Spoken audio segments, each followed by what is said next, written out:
Imagine you could step inside the minds of Canada's healthcare leaders, glimpse their greatest fears, strongest drivers, and what makes them tick.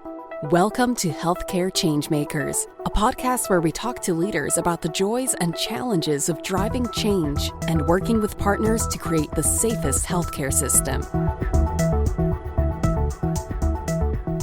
Hey listeners, it's Philip here from HIROC. First off, thank you for listening to Healthcare Changemakers. Your enthusiasm for each and every guest we have on the show means the world to us. We would have never imagined hitting over 50 episodes when we started this journey, and here we are today, and with so many of you joining us for the ride. Thank you so much. Speaking of journey, our guest today, Adam Topp, dives deep into his journey in healthcare as we kick off this episode. Adam is the Chief Executive Officer at Shared Health Manitoba. Listen closely as he offers up a vivid snapshot of what healthcare transformation looks like in the province. And you're in for a real treat as HIROC CEO Catherine Gaulton steps in as host. So, take it away, Catherine.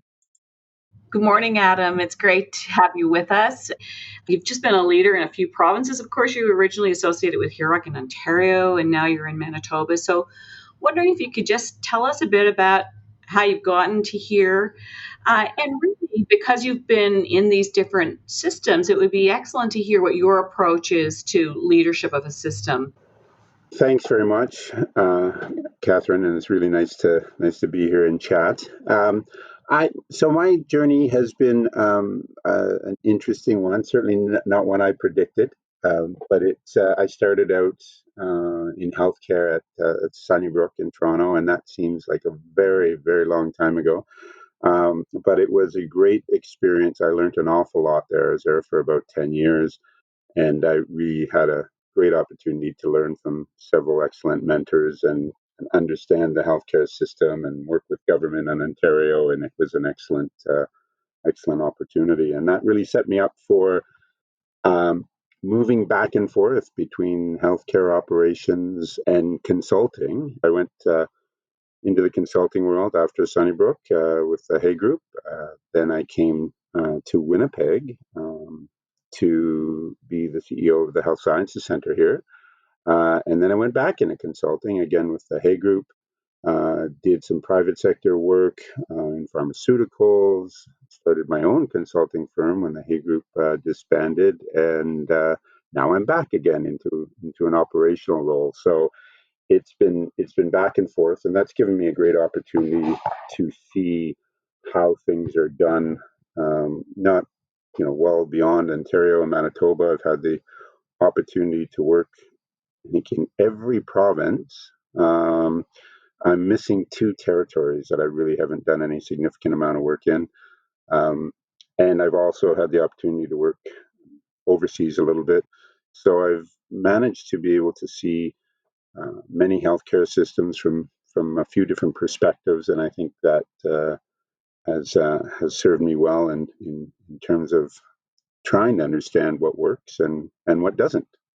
Well, look, you're a dream come true for the consulting groups that you've been with, because having that actually have to make something happen in the system provides a whole new lens on what you're doing when you do consulting work, and of course, then for the system to actually have the benefit of that broad experience.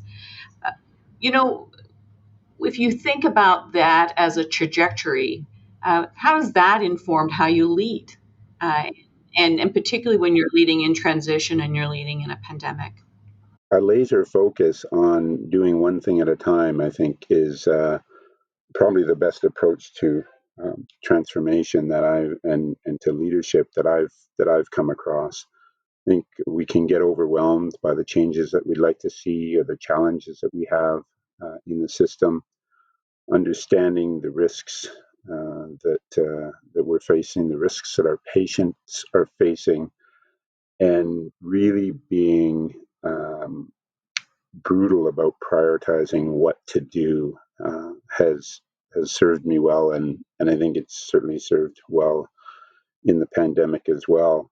I wouldn't suggest transformation in the middle of a pandemic, so that's That's not a good idea. The Manitoba had undertaken a very significant transformation, and no sooner did we initiate some of the major changes and really dismantle the system than the pandemic hit, which was certainly a challenge because we never got the opportunity to rebuild following some significant changes. So we were running through the pandemic kind of half built, which was a very much of a struggle.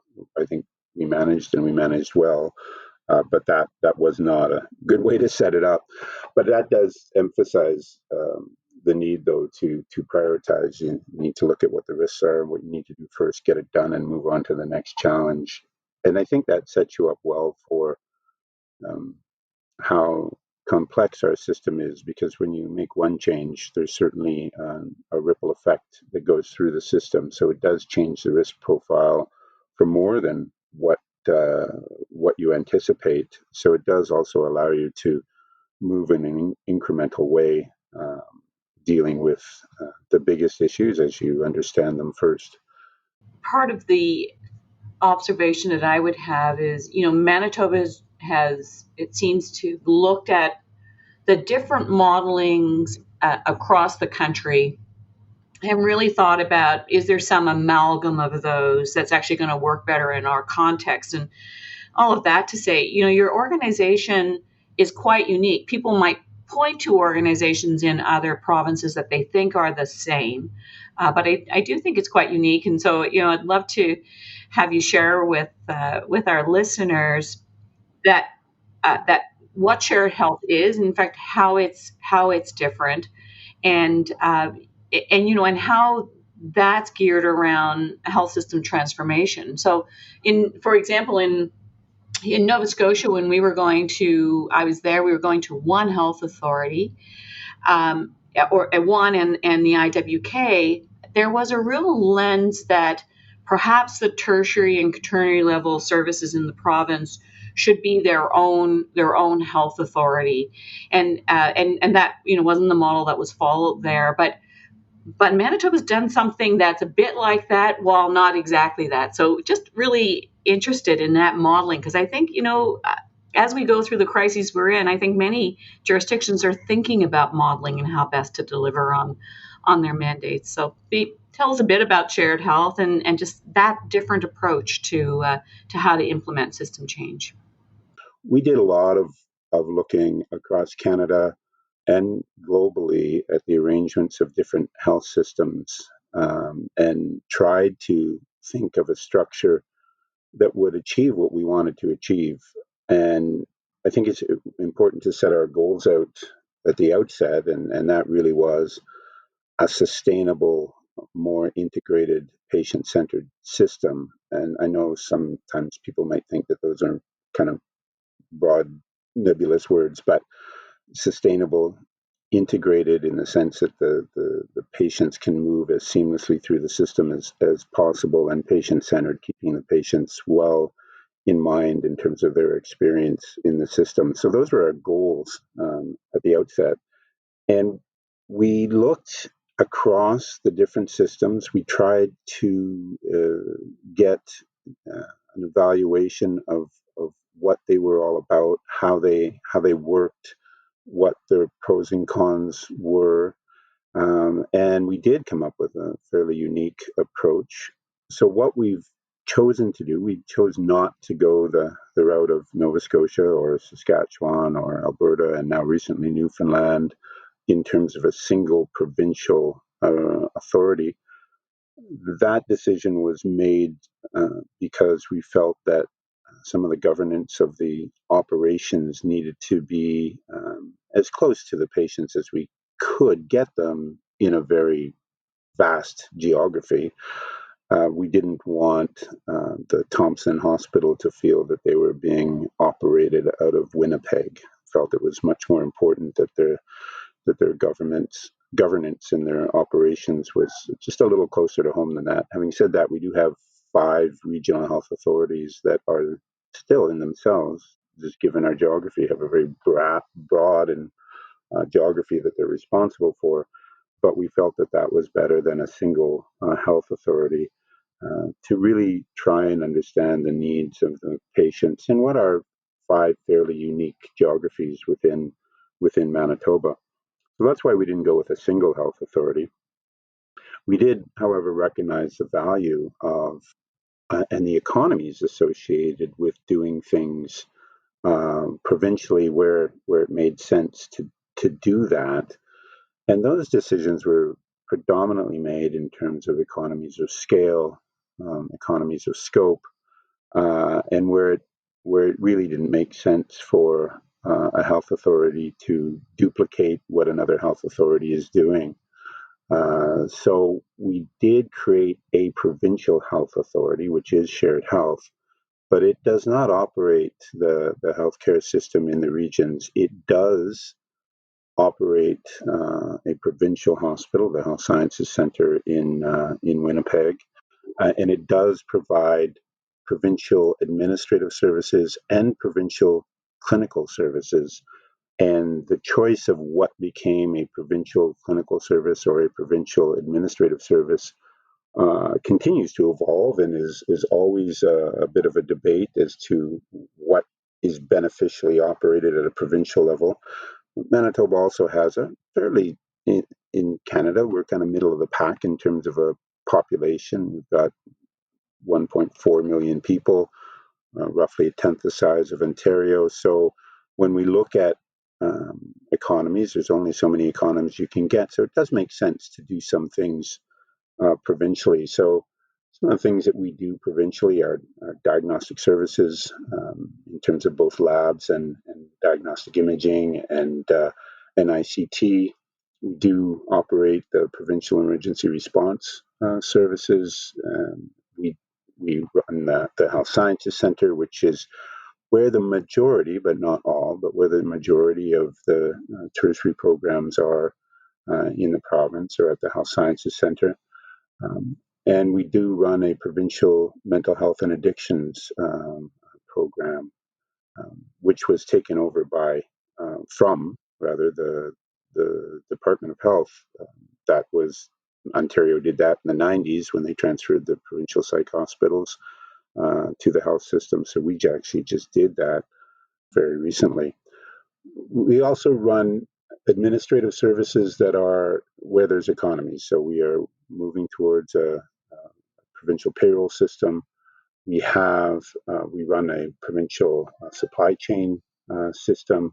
We run capital planning for the province. We have shared legal services for the province. So many of those more, I guess, high transactional administrative areas we do for the province, the transactional human resources, accounts payable.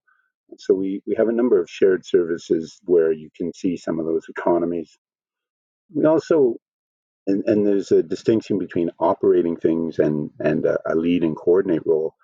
We do things like a provincial MAID is done at Shared Health. We have a provincial float pool, which is a unique operation that really allows us to have some economies in a float pool that can move around provincially to where the needs are. That's something we actually learned from COVID. We do a provincial patient flow group that we lead. We don't actually operate flow within the regions, but the integration is very important. So we operate flow among the regions. So we've got a very diverse approach to a provincial health authority, and it is a very active discussion and debate when we choose to do something provincially. I think it's worked out quite well. It does force all the regions to work together where it makes sense to work together. It does force discussions about an integrated patient experience, yet it does also allow the actual operational governance to be closer to the patients that are being served and responsive to those patients. So that's it's so it is an interesting mix. It's an interesting mix of I think of all the provinces because I think we've learned something from all of them. So the other thing that we do that I think is very novel is that we do provincial planning. So all of the regional health authorities, Cancer Care Manitoba, and ourselves have put together an approach to create a provincial clinical and preventative services plan. So a clinical services plan for the province, and we put that together as a group. Shared Health has been delegated that authority from the government to put that plan together, and we really oversee putting that plan together. But it's not our plan; it is a plan for the province. It's a plan that's owned by all of the health regions, Cancer Care, and ourselves. And that plan really, it is a population-based plan. We look at the services that we do, how we provide them, where they need to be provided to meet the needs of the population, and it becomes one plan that we all adopt as our strategic clinical services plan. And that's a bit unique, but given the size of the province, I think that it's much better than having the individual health authorities do their own. So what we tried to do is learn from the benefits that we've seen in the other provinces and take the best of those and put them into a system that is really patient centered. The work around provincial planning is, at least in my little experience, so hard to accomplish because there are diverse interests. But also, I think we all know what we know well, and therefore that makes system change even harder. I think change is hard. This kind of big system change even harder. And just wondering, any thoughts you have on how you bring people along for that journey? There's been a need to do this with everybody engaged, and I think that's really important. But I think the way that we've managed to bring people along, and I won't pretend that it hasn't happened without hiccups. It certainly has. We've had a few, and we certainly have disagreements and discussion, and I think that's very healthy and good. But agreement on what we want to achieve is certainly very, very important. And there was a universal need among the stakeholders in the health system to really achieve a level of integration that the health system hasn't been able to achieve. So, with that as a goal, working together becomes a bit easier.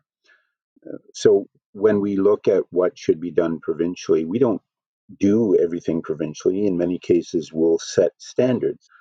There's a number of areas where we take that lead and coordinate function, so that we're really facilitating the other health authorities and being a service provider to them. There was great debates about whether or not the other health authorities reported to Shared Health, and I'm strongly emphasize that they do not. They have their own board, and they are independent corporations from us. They don't report to us in any way. The integration approach has really been one where we agree on what would be beneficial provincially, and we're actually a service provider to them. So we see them as our clients, and a strong service performance framework, and standards, and goals and deliverables. And they really, in that way, it's not that different than HIROC, where you have your owner subscribers, and people expect a service from you. And I know you've got a very strong service orientation, and we do too, to our regional health authorities. So there was a resistance. There is resistance, but the goal was not to reduce the autonomy of the regional health authorities. It was really to facilitate so that they could focus their efforts on operations, and we could do the things that would help them do that. I, I think a real commitment to that has reduced some of the resistance to change, and that's a commitment that we have to renew regularly, and we have to revisit and emphasize. And it's certainly been a change for Shared Health. I think people are not used to necessarily being a service provider in that regard, but it's become and will continue to become um, part of our essence as an organization, because I don't think we won't be successful without that orientation. And I think that has minimized some of the resistance to change, because people see the value in doing things provincially where it makes sense to do that, and the value of of uh, of being engaged. And I guess that would be the second thing, is a really big effort to engaging people in what we're doing. So when we are setting provincial standards, when we are doing a provincial plan, when we are providing a provincial service, whether it's a clinical service or administrative service, we do it with the regional health authorities engaged in it, so that we make sure there's an open door where they're making a change and it affects a change in diagnostics. We work very closely together to make that happen together, as an example. And we make sure that we are open to the feedback from them as clients. So we've got two client groups, the other service delivery organizations, as we call them, and our patients. And it has taken a very, and will continue to take a very strong commitment and constant renewal of that approach in order to create an integrated system. So we need to listen well, we need to serve well, we need to engage. What we do needs to be owned by the other regional health authorities. They need to own it. They need to know that they've had an input into it. It's not us doing something to them, and that's been very, very important. And we won't be successful unless we continue down that path and strengthen it.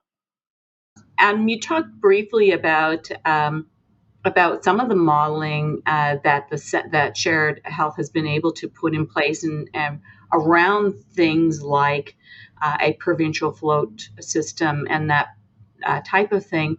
I think, given the pressures in the system right now, we shouldn't end this conversation without speaking about the current human resource crises and the different approaches to it. And I have to say that as I work across the country, I worry about the extent to which we learn from each other. And so I'd be really interested in hearing your thoughts about what Manitoba is doing, or what you consider to be some of the things we should be looking at going forward on this topic. Health human resources has been perhaps the one consistent thing throughout my career. Now, it's certainly more of an acute issue now than it has been. Um, and so we do need to do something about it. I think we've taken for granted, if I can be so bold, as a healthcare system. So people can disagree, but I think we've taken for granted that there are people out there that want to work in healthcare. Um, and it does continue to amaze me when I see significant health organizations who don't have a leader of people, in the sense of a whatever you want to call it, a VP of people or a chief human resources officer, or someone on the senior executive team who's responsible for people management. That's a regular deficit in the organizational structures of our healthcare system in Canada that I see. And I think that's not everybody, but there's many that don't put that um, executive emphasis and leadership on the management of people, which is interesting given that we're a service organization, and depending on the organization, 70% of our expenses are on people. We don't have good human resources practices in terms of talent management, talent acquisition, retention, talent development. It hasn't been something that the healthcare system has focused on. And I think we are living with the results of that now. Uh, so, a major focus on human resources that goes beyond simply labor relations, that looks at how we develop our people, how we support our people, the work environment that they're in, how we retain them, etc., is a really big need in the healthcare system, and one that I don't think I've seen well developed in any of the provinces that I've worked in. So I think that needs to be the approach. We have turnover as much as we have gaps in uh, in positions, like people unfilled positions, but our turnover is also very high. And there's got to be a reason for that. And I think it really is a lack of focus on the people management issues. So that's something that we need to do better in healthcare. And that's part of the approach that we're taking in Manitoba. From my perspective too, I think we have such a focus on the people who are frontline delivering care, and then I think we're also facing a crisis in relation to the leadership in the system, and probably a lot of it for the same reason. But it's an interesting conundrum. So to your point, where we most need leaders who are really phenomenal on this front, is also the time when perhaps we're losing some of our leaders. So a focus on that as an overall topic, as you say, absolutely agree. We're coming close to our time, I think, Adam, but I cannot resist the opportunity to ask you your thoughts in relation to HIROC and its priorities. We've just been so fortunate to have you associated closely with us for many years, including as our chair before I was even with HIROC. So interested in hearing your views on how you're seeing it, and really what we need to be remembering if we're truly wanting to follow through on that goal of being responsive to the needs of our subscribers.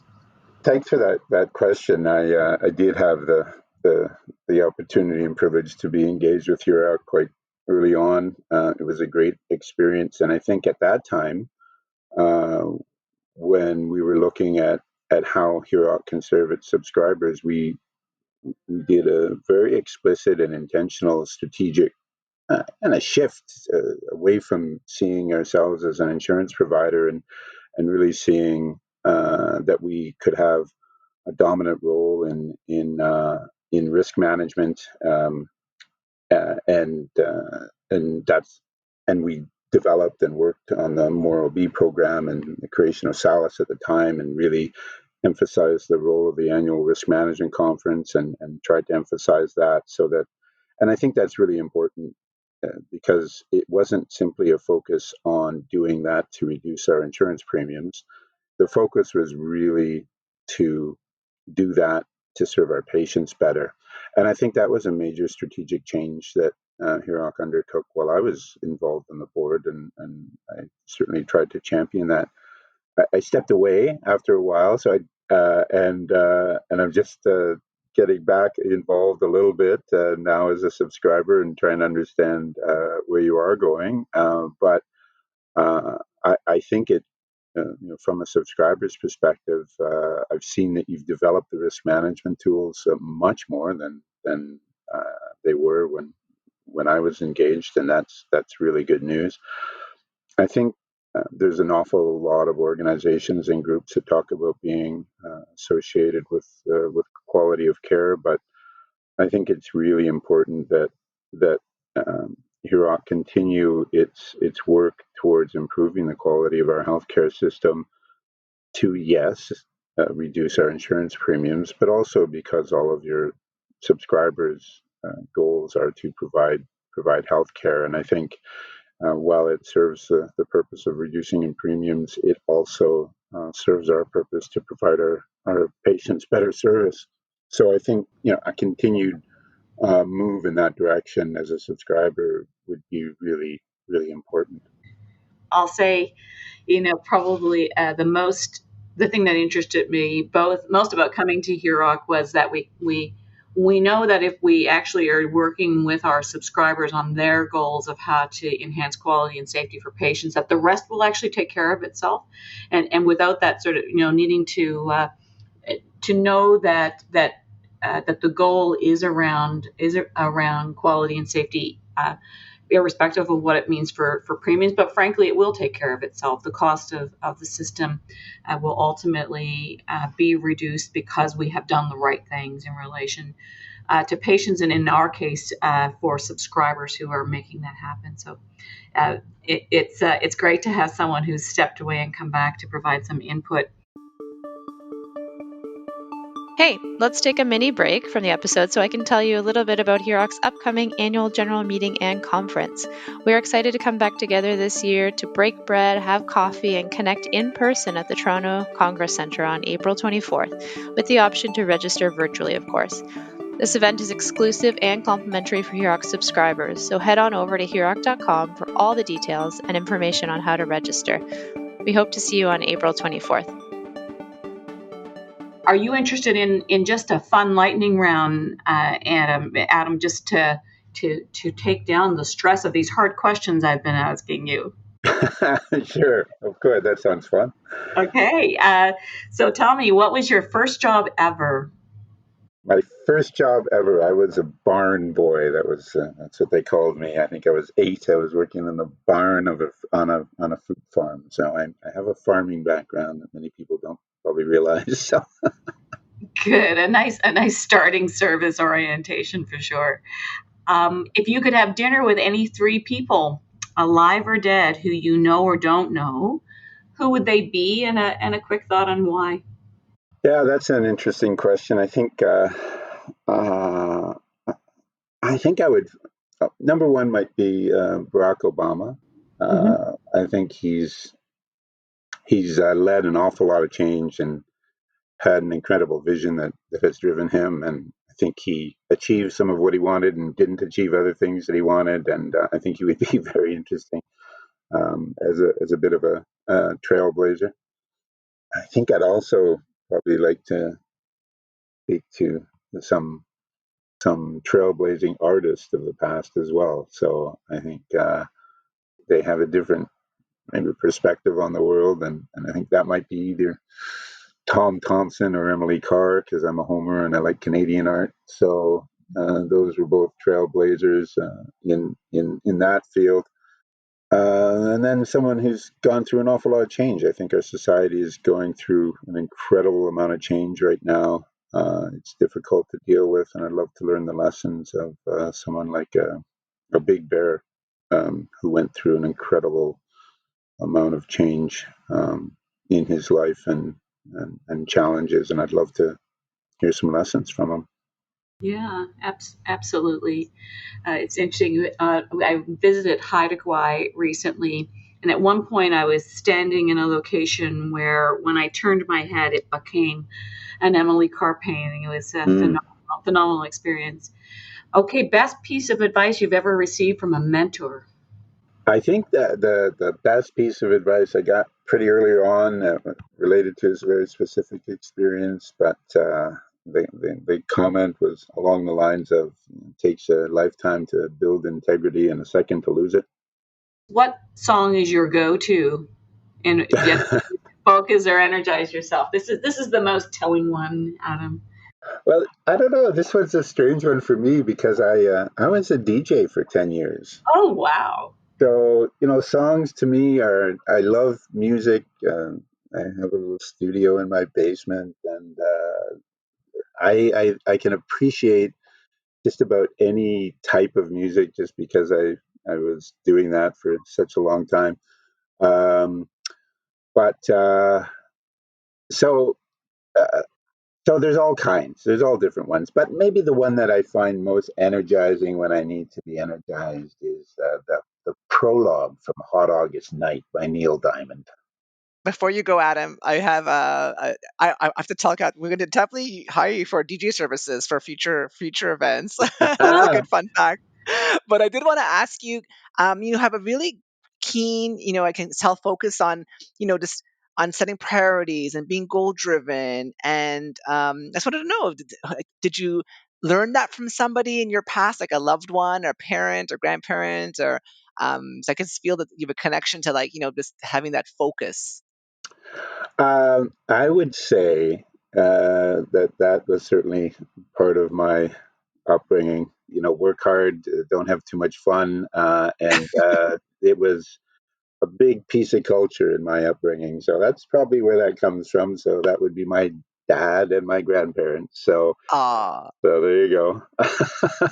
I can just tell from the beginning of your conversation with Catherine that you have that work ethic, and I think it's very it's important for people to know that it's in your roots, and I can tell just when you were talking about the focus and priorities and goal driven for your organization. So it's excellent. I can tell you that my dad was not too impressed that I wanted to be a disc jockey or do music. That was not. So he said, "Fine, we're going to do that. Make a business out of it." So I actually had a recording studio, a disc jockey business, and a record store when there was vinyl in the world. When I was in grade 9. What? Wow, that's amazing. Thank you so much. I think it is phenomenal to hear from a leader in assistance taking a different course. Phenomenal to hear from a leader who's been both in and out of the system. I think it just is a phenomenally great perspective to bring, and it will show itself as we keep an eye on what's happening in Manitoba. So thank you again. Phenomenal to have you, and I hope you have a great rest of the day. Thanks very much, Catherine. Thank you for listening. You can hear more episodes of Healthcare Changemakers on our website, HIROC.com, and on your favorite podcasting apps. If you like what you hear, please rate us or post a review. Healthcare Changemakers is recorded by HIROC's Communications and Marketing team and produced by Podfly Productions. Follow us on Twitter at HIROC Group or email us at communications@hiroc.com. We'd love to hear from you.